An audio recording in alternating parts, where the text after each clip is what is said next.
Hai, hello, salam sejahtera Malaysia. Selamat datang ke channel Fels Lifestyle. Tuan-tuan dan puan yang saya amat hormati, tuan-tuan dan puan, ada saja cara, ada saja kritikan serangan terhadap Anwar Ibrahim.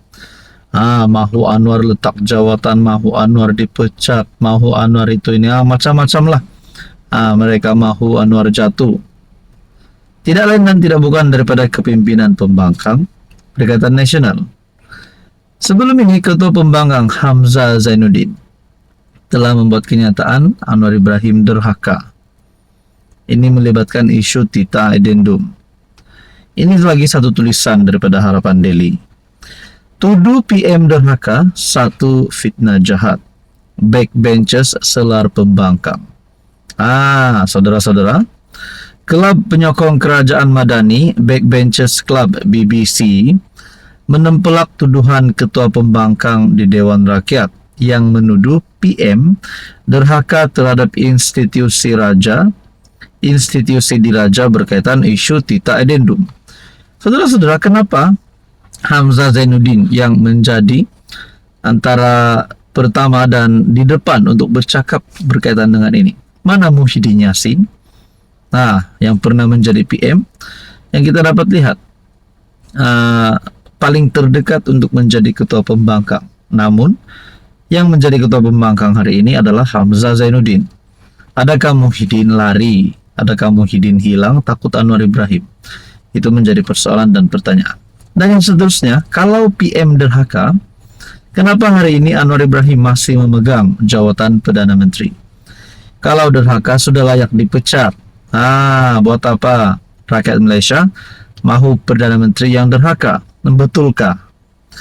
Kelab itu dalam satu kenyataan menegaskan tuduhan pembangkang adalah fitnah jahat kerana Datuk Seri Anwar Ibrahim sendiri telah mengesahkan Tita tersebut tidak pernah diserahkan kepadanya. Malah urusan berkaitan Tita Addendum adalah di bawah bidang kuasa Jabatan Peguam Negara dan bukan di bawah tanggung jawab Anwar sebagai Perdana Menteri. Kami, Kelab Penyokong Kerajaan, ingin menegaskan bahawa tuduhan yang mendakwa Perdana Menteri menderhaka terhadap institusi diraja adalah satu fitnah jahat dan tidak berasas. Tiada unsur penderhakaan oleh PM. Menyatakan fakta yang benar tidak boleh dianggap sebagai penderhakaan. Kelab itu menambah, tuduhan pembangkang adalah taktik lama untuk mengelirukan rakyat dengan memainkan sentimen institusi diraja demi kepentingan politik mereka sendiri. Ini katanya adalah satu cubaan yang tidak bertanggung jawab untuk mencetuskan keresahan dalam kalangan rakyat. Bayangkan kalau ini hanya trik daripada pembangkang, tipu hela pembangkang. Bagaimana kalau penyokong-penyokong pembangkang dan PN mengetahui bahawa ini hanyalah permainan politik, bukan untuk menuduh Anwar semata-mata, tetapi untuk permainan politik menjatuhkan Anwar. Adakah selepas ini PN akan hilang sokongan pula? Dalam artikel ini berkata, Ketua Pembangkang seharusnya lebih bertanggung jawab dalam mengeluarkan kenyataan, bukan menyebarkan dakwaan tidak berasas demi kepentingan politik semata-mata. Selain itu, dakwaan bahawa pelabur tidak akan masuk ke negara ini kerana kononnya berlaku penderhakaan adalah tidak berasas. Keputusan pelabur bergantung kepada kestabilan ekonomi, polisi mesra pelabur dan keyakinan terhadap pimpinan negara, bukan fitnah politik yang tidak berlandaskan realiti. Saudara-saudara yang saya hormati, ini mungkin cukup untuk menyekolahkan Ketua Pembangkang Hamzah Zainuddin. Apa komen Anda? Halo semua, salam sejahtera Malaysia. Selamat datang ke channel Fels Lifestyle. Terima kasih tuan-tuan dan puan kerana terus setia dan bersama di dalam channel ini. Dan kepada yang baru di dalam channel ini, selamat bergabung. Satu lagi kejutan daripada SPRM. Sebelum ini kita dengar berkaitan dengan banyak saja kes rasuah yang berlaku di Malaysia. Melibatkan kepimpinan-kepimpinan tertinggi politik di Malaysia. melibatkan bilion-bilion, ratusan ribu, ratusan juta, berjuta-juta. Tapi saudara-saudara, ini satu lagi pendedahan terbaru SPRM. Ini melibatkan isu proyek RM 4 juta. Dan ini pasti mengejutkan Anwar Ibrahim sebagai Perdana Menteri, mengejutkan seluruh menteri di dalam kabinet kerajaan perpaduan, dan mengejutkan kepimpinan pembangkang juga. Isu proyek RM 4 juta di BKL, ini penjelasan SPRM. SPRM tidak mahu bertindak terburu-buru dalam isu pemberian proyek bernilai RM 4 juta berkaitan Dewan Bandaraya Kuala Lumpur, kerana ia membabitkan dakwaan yang dibuat melalui media sosial.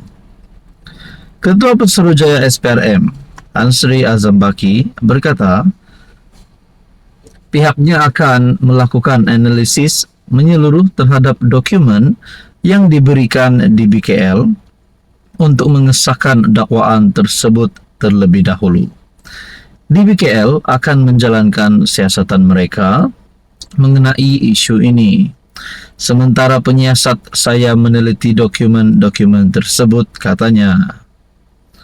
Menurutnya masih terlalu awal untuk mengatakan SPRM sudah membuka kertas siasatan mengenai perkara terbabit. Saya telah mengadakan perbincangan dengan Datuk Bandar Kuala Lumpur, Datuk Seri Maimunah Muhammad Sharif, dan beliau bersetuju berkongsi dokumen berkaitan isu ini dengan kami. Bagaimanapun, biar penyiasat saya menganalisis dokumen terbabit. Sebelum ini, Menteri Wilayah Persekutuan Dr. Zaliha Mustafa berkata, siasatan perolehan projek di BKL sedang dijalankan pihak audit dalaman di BKL tanpa memberi tempo untuk siasatan itu disiapkan. Zaliha berkata, siasatan itu akan membabitkan semua pihak termasuk memanggil ahli lembaga penasihat Datuk Aflin Shauki yang dikatakan mempunyai kaitan dengan perolehan projek itu untuk memberi keterangan. Nah, melalui isu ini saja, adakah dengan ini akan ada tangkapan yang berlaku? Akan ada serbuan yang berlaku? Akan ditemukan duit beratusan juta ataupun berbilion? Apapun, kita nantikan saja apa yang akan berlaku. Saudara-saudara, tuan-tuan dan puan, apa komen Anda? Halo semua, salam sejahtera Malaysia. Selamat datang ke channel Fels Lifestyle. Terima kasih kerana terus setia dan terus bersama di dalam channel ini. Satu kejutan buruk untuk Sanusi, satu kejutan buruk untuk kepimpinan PAS. Nah, saudara-saudara, siapapun yang memegang jawatan tertinggi, yang memegang jawatan ketua, menteri besar, dan siapapun yang memegang jawatan tertinggi, sudah pasti memerlukan satu contoh, menjadi contoh yang baik kepada rakyat, terutamanya di tempat ataupun di kawasan beliau sendiri. Namun kenapa ada laporan polis yang dibuat? Beberapa laporan polis di seluruh negara, bukan seluruh negeri, tetapi di seluruh negara terhadap Sanusi. Di sebalik kritikan Amanah, teruskan laporan polis terhadap Sanusi, kata SUA. Seorang peguam membidas Amanah memfailkan beberapa laporan polis di seluruh negara terhadap Sanusi Nur atas dakwaan fitnah sebagai permainan politik murahan. Nah, laporan polis sudah dibuat. Adakah credibility status Sanusi sebagai menteri besar, sebagai pemimpin PAS, sebagai wakil rakyat PAS akan terjejas? Gelaran beliau akan terjejas. Nah, menjadi persoalan dan pertanyaannya lah selepas ini apa yang akan berlaku kepada Sanusi Nur. Amanah akan meneruskan laporan polis di seluruh negara terhadap pemimpin PAS Sanusi di sebalik kritikan seorang peguam yang menyifatkannya sebagai permainan politik murahan.